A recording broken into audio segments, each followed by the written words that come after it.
Hi, everybody. Hello. Welcome back, Julie. It's so nice to see you and hear you.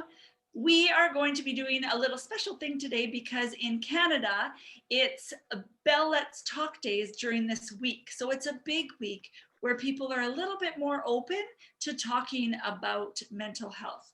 And so we wanted to pop in here and talk a little bit about things you can do and a little bit of stories of times we've tried to talk about things or responses that we love. So I would love to start with Julie. I would love to hear some of the things that you think that people can do beyond just sharing. P.S. Do share because they do get some money towards different mental health initiatives, and anything that helps with mental health, we are behind. So we're not saying don't share all the Bell Let's Talk stuff, do that. But what we're hoping to do here is to tell you to just take that extra step. Right. And before we get into that, I just want to huge pom poms waving for Bell Let's Talk Day and the fact that our country has come up with this initiative and recognizes the importance of spreading awareness. And, Shaley and I were both diagnosed back in 2010. And I know we've spoken about this together about just way back then, there were no Bell Let's Talk Days. I searched the internet far and wide to find stories of people, not a lot of awareness. So I'm just thrilled, number one, that Bell Let's Talk Day exists and that it is this week and just people are talking about it and people are learning about it. So just a few of the things that people can do. I think what's so important is just for us to, whether we struggle with mental illness or mental health issues ourselves or not, I think the statistics are 1 in 4 or 1 in 5, depending on where you're getting them. But basically, we all have mental health and we all know someone who is struggling, whether it's a friend or a neighbor, a coworker, a child. And so it really does affect us all. And so I think just to make that extra effort to learn, whether you're struggling or not, I think knowledge is power. And I think it's so important for us to just educate ourselves about different disorders and different conditions. Even, in the years since I've come forward, I've been able to connect with other advocates who are all dealing with their own different diagnoses. And I have learned so much. Yes. And that has helped me in so many different ways. And even when it comes down to language. And I know, Shaley, both you and I have had different experiences with the use of language and stigma. So I'm going to throw this over to you now because I know that you know how important it is. And I know a lot of people watching might not realize that even the terms that they may, flippantly throw around are meaningful, and the impact of them can be for the good or the not so great. So do you have any personal experiences with language or, some insight that you can offer on that? For sure. For sure. Yes, I will. Julie and I will shout it from the rooftops. It seems simple, but it is not. And I think that we think we need to do big, grandiose things, and those things are awesome. But it all starts with our language, how we talk to each other, how we use words. And I think what's happened is the words for actual mental illnesses, disorders, clinical disorders, are being used flippantly as descriptors. So, first of all, I want to say if you have done this, it is okay. Let's just move forward. I've done it. I have done this, right?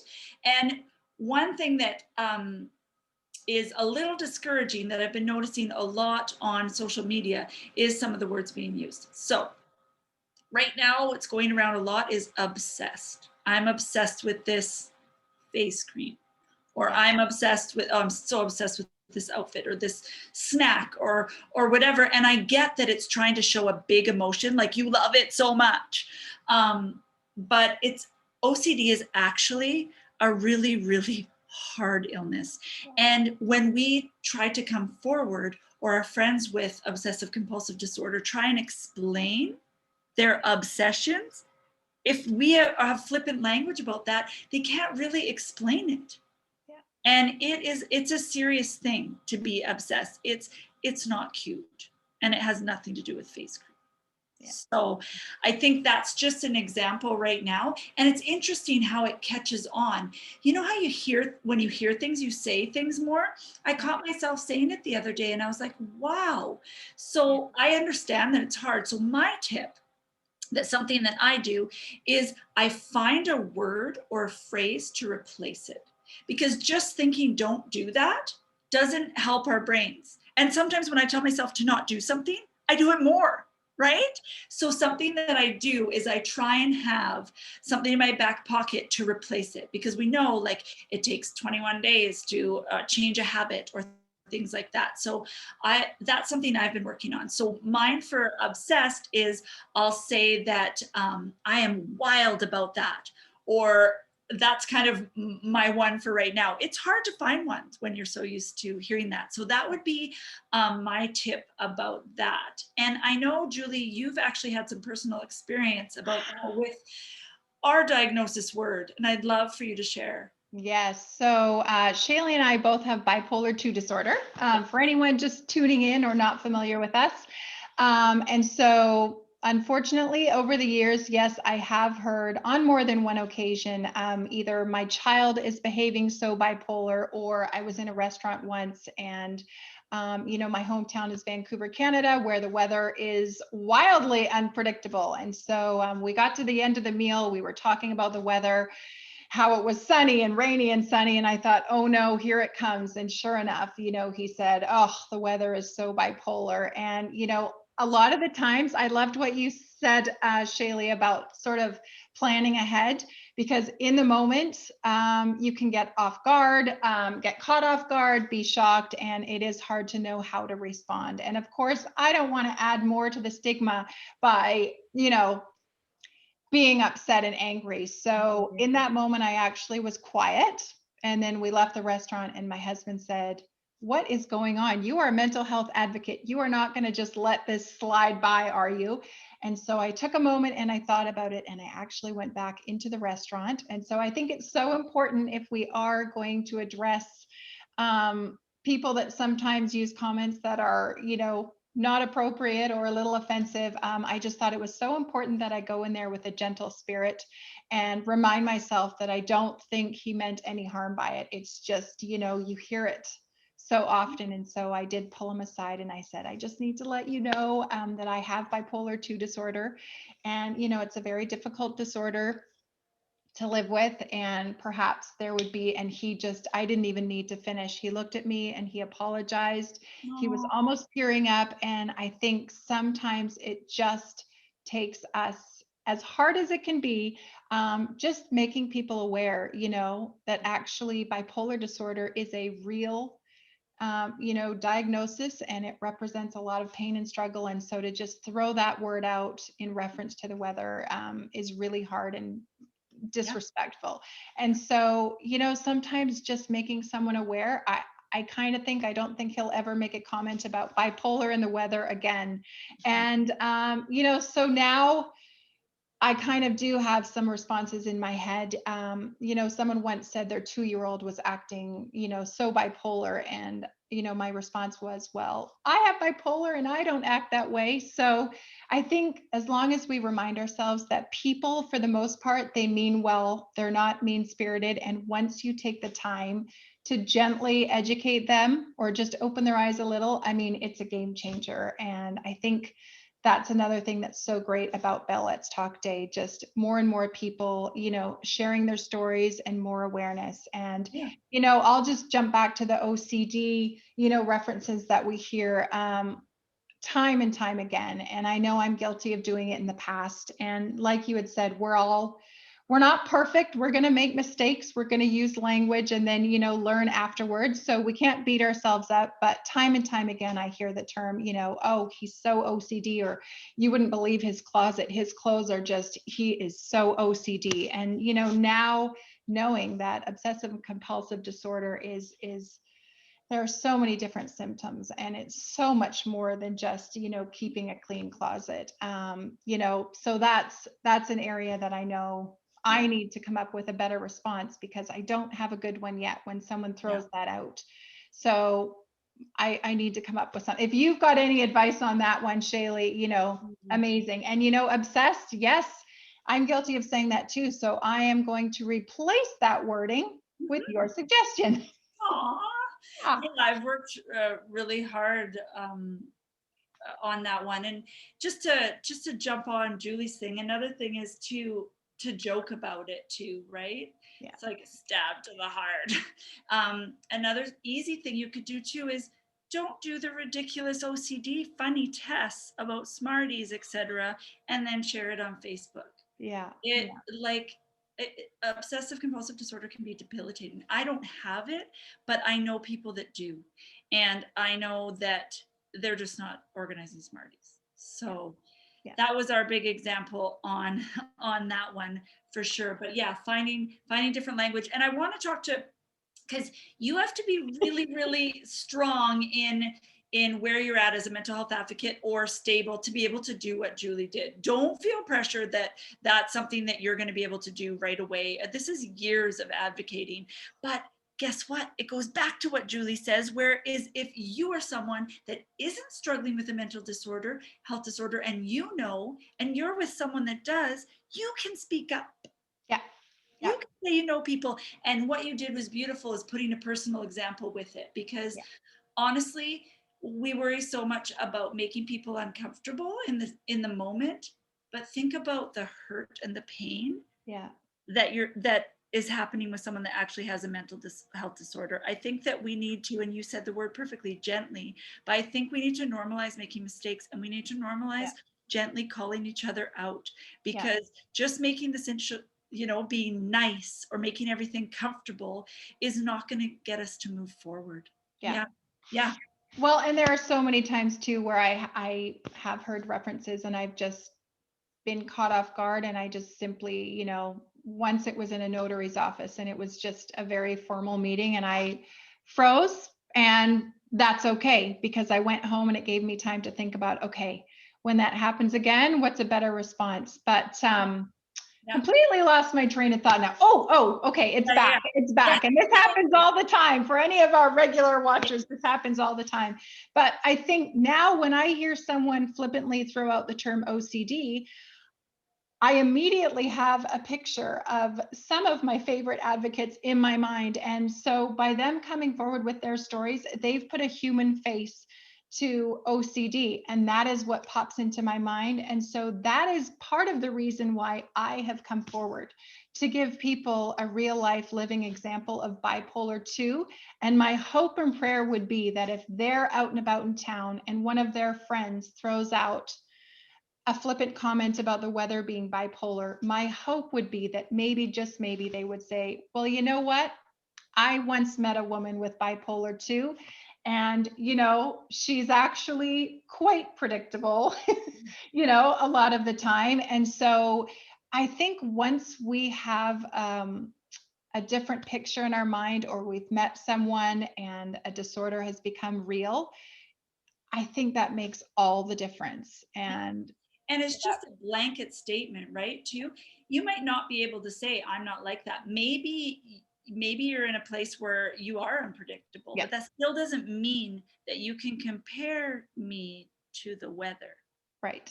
Exactly. So yeah, I love that so much. I think that that's a really just a really, really beautiful place to start, with language and with sticking up for people. We don't know, one of the big thing with a lot of overlap with a lot of different mental health disorders is overthinking, and also holding on to the negative thought. Like, we can have 10 positive things said, but that one negative thought. So would you want to be the person that said the negative thought that actually the person thinks about for a really long time, right? And that's not their fault, right? But they hear that, or it comes back. So it isn't just a flippant thing, because I've had people say, oh, it's no big deal, I was just joking, but it really is. So that's a really good place to start. Another thing I was thinking is normalize asking for help. Because you're modeling for people that are terrified to come forward, and not just if you have a mental health disorder. Normalize asking for help when you need it. Normalize not just saying I'm fine. Yeah. Do you have to, with someone you don't even know, cry and tell them your life story? No, you have safe people. But when you are having a bad day and you do feel comfortable, you could just say, I'm actually having, a rough day. And Julie and I were talking about this, is not just with Bell Let's Talk Day or Mental Health Month or that kind of thing. Right now, being in a worldwide pandemic has brought a lot of attention to mental health and mental health disorders. So it's actually a little bit of a safer time to practice these things. Yeah, right. absolutely. I think it's opening up a bit of understanding that wasn't there before. I don't know about you, but I've had people that I kindly say were committed to misunderstanding me. I like that terminology. You know what I'm trying to say? Actually be like, wow, you experience this on a deeper level all the time. This is awful and scary, and I'm sorry. And honestly, I can't even tell you how healing that was for me. Yeah, absolutely. I mean, this whole 2020 and now moving into 2021, I don't think I've met anyone that has looked at me and said this has been an easy time or that they haven't been stressed out. And back in December, for a various number of reasons, my family was traveling. And so when we returned to Canada, we were quarantined for 2 weeks, which is mandatory. And my husband, who is my rock and my stable place, by day 3 of quarantine, was basically brought to his knees. And, just to see him struggling in that way, I mean, we were isolated in a hotel room, not able to get out.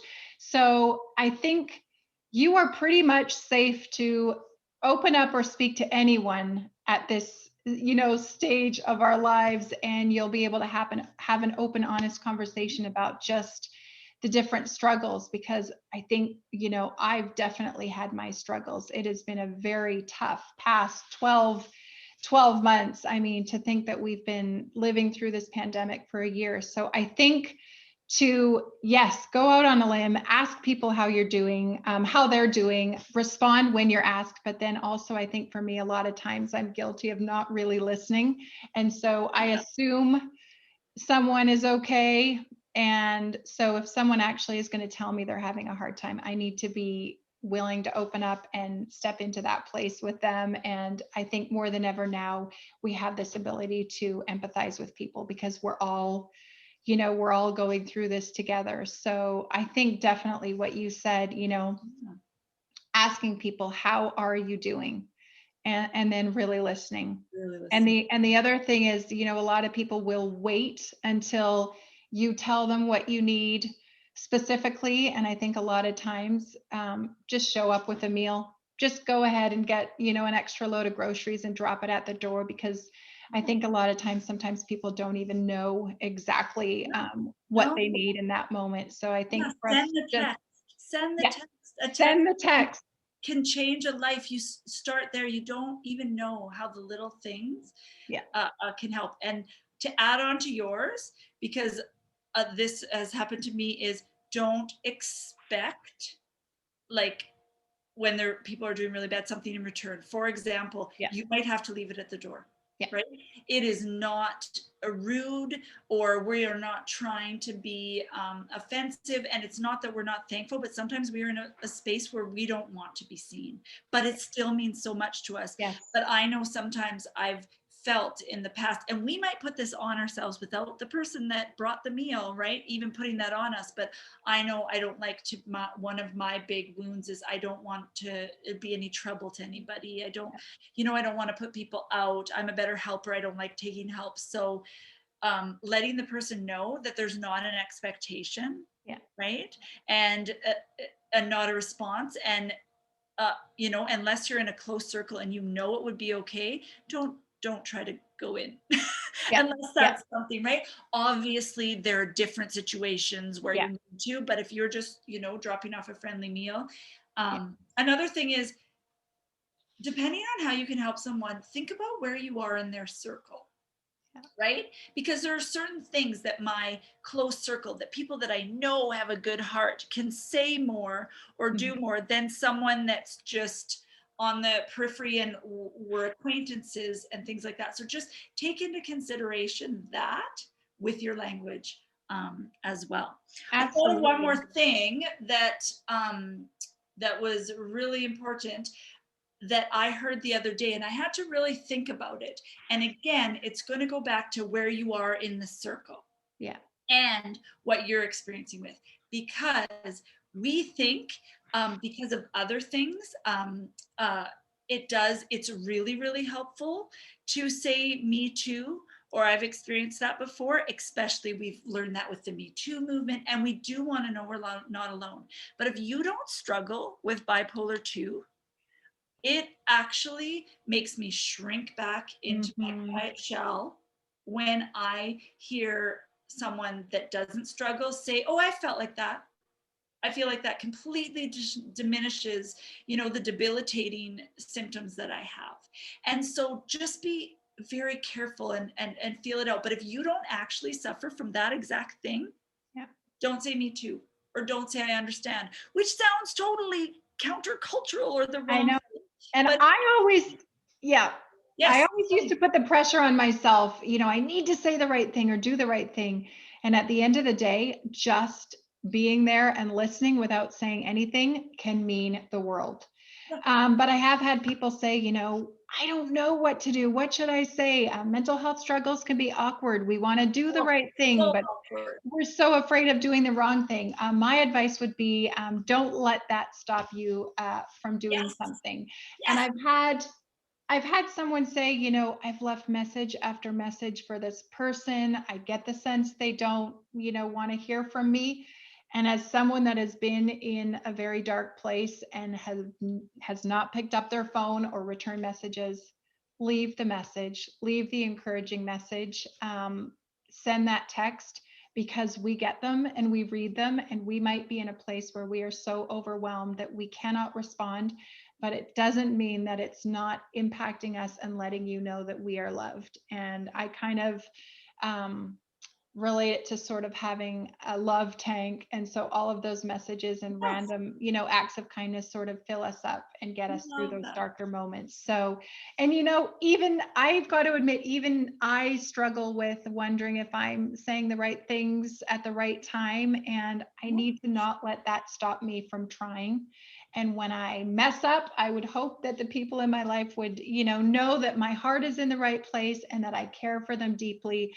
And there's a learning curve with this, but I think with this week and days like Bell Let's Talk, it's going to get easier and easier. And the strides that Canada and the rest of the world has made in terms of, just all of us being more aware, I think they're so amazing and so inspiring. There's still work to be done. And that's why, Shaley and I are out here sharing our experiences. Hopefully, letting you guys, think about things in maybe a different way. But, as long as there's work to be done, we are passionate and here to do it. But I definitely see we're moving in the right direction, and it's so encouraging. Yeah, it's beautiful. Keep showing up. I love that. I think if you take anything from this message at all, is the keep showing up in the language. Along with the keep showing up, I've had a thought lately that I've kind of been sitting with, and I just wanted to share it. I've been thinking about, so sometimes I think what happens in society when we start talking about things and we start to normalize it, I'm just really exploring this thing of toxic positivity. So it's that same thing, right? Like we've talked about saying, you just got to get up and go. And, I see things about reframing, and reframing is really important, but you have to be careful not that the reframing isn't so much that it's saying that I have a choice, right? Because sometimes certain things, like I read this thing about excitement and anxiety, and the person was talking about how you have some of the similar physical symptoms. Totally get that.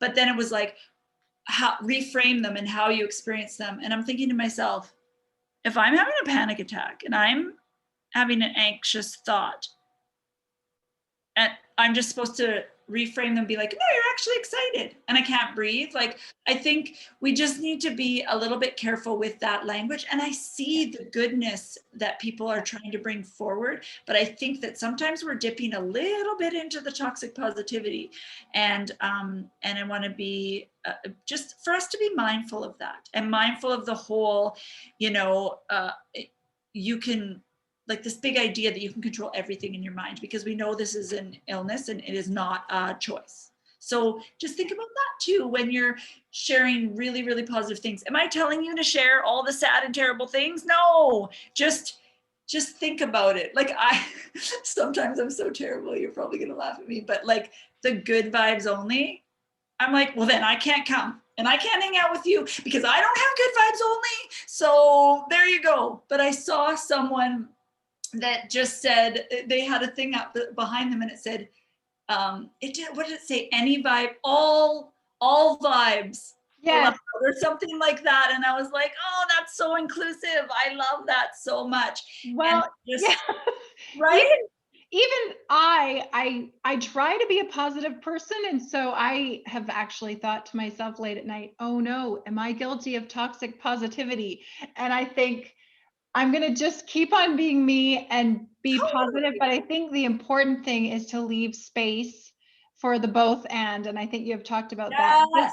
The fact that I can be a positive person, but I can also acknowledge that someone else, you know, could be in a totally different place. And I think if I just listen to them, you know, through my rainbows and sunshine, just listen to them and just for a minute, just sit and put myself, you know, in their shoes from their perspective, not to diminish if I'm feeling positive, but to leave space for them and just.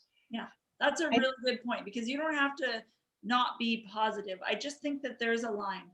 And yeah, I think that we're just starting to look at that. And yeah, I recommend following some, we'll probably share in our socials, but some really cool therapists that are looking into this kind of thing and telling you the line. But yes, it's all about yeah, the both and. We tend to be one or the other, right? yeah, It's the both yeah, and. Like, a lot of the comments that I get is, but you seem so happy and excited and whatever. How could you ever experience a depression? And it's like, yeah, but in that moment, or maybe this, you know, I can feel both and, yeah, right? And a big symptom with bipolar is feeling both and sometimes at the same time. And yeah, sometimes rapid cycling back and forth, which yeah, is super confusing. absolutely. But I love that you said that, because we will probably go back and overthink things sometimes. But I think coming back, and what I've noticed is I felt like really weak and embarrassed. But with my close friends, I've told them before, like, you know what I actually need from you? Sometimes I'm going to go into a negative thought spiral or take this little thing that I did and blow it up really huge. Yeah, Can you reassure me if it wasn't like, if, can I ask that and you reassure me? And uh, I really wanted them to, you know, to know that yeah, I could do that and not be embarrassed and feel needy. So sometimes I have certain friends that after a meeting or after this, it was like, oh, is that dumb? Or even sometimes after I do these kinds of things, like, me too. right? We talk about this.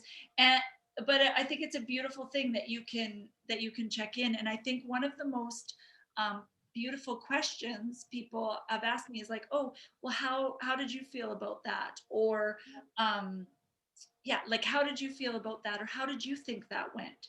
Yeah, Because we all assume that everybody thinks the same thing, right? And yeah, then I was able to be like, I'm not sure. Like, I wonder about this thing. Did it come off as this? Because I overthink and judge myself, right? yeah, And it's pretty powerful to get some reassurance. And I think just being willing to give that reassurance, I think, is a beautiful, beautiful thing. yeah, absolutely. Yeah. Yeah. So Bell Let's Talk is perfect for Julie and I, because we could talk We forever. could talk all day. That's why we probably seem super high energy and excited, and just because we're really passionate about this, and we love being together, and I feel safe with Julie, and I feel safe in this community that we're a part of. And we wouldn't be doing this if we didn't know that there were others out there. And Julie says all the time, there wasn't this. We searched high and low. And Yeah. so yeah, We're always open to questions. I don't know if you guys know, but I'm also an elementary school teacher, and there are legit no dumb questions. And you can always DM them if you need them to be anonymous and such. But yeah, we encourage you on our page because that helps us break stigma too. So we would love to hear from you. If there's any other things you can think of, I'm sure there's gazillion tips and tricks that we didn't cover, but I don't know about you, but Julie, but I get overwhelmed with too much. So I think we'll just leave you with that. Yes. And let's just keep talking, right? Yep. Yep. We're here to talk and we're here to show you that this is bipolar. This is bipolar.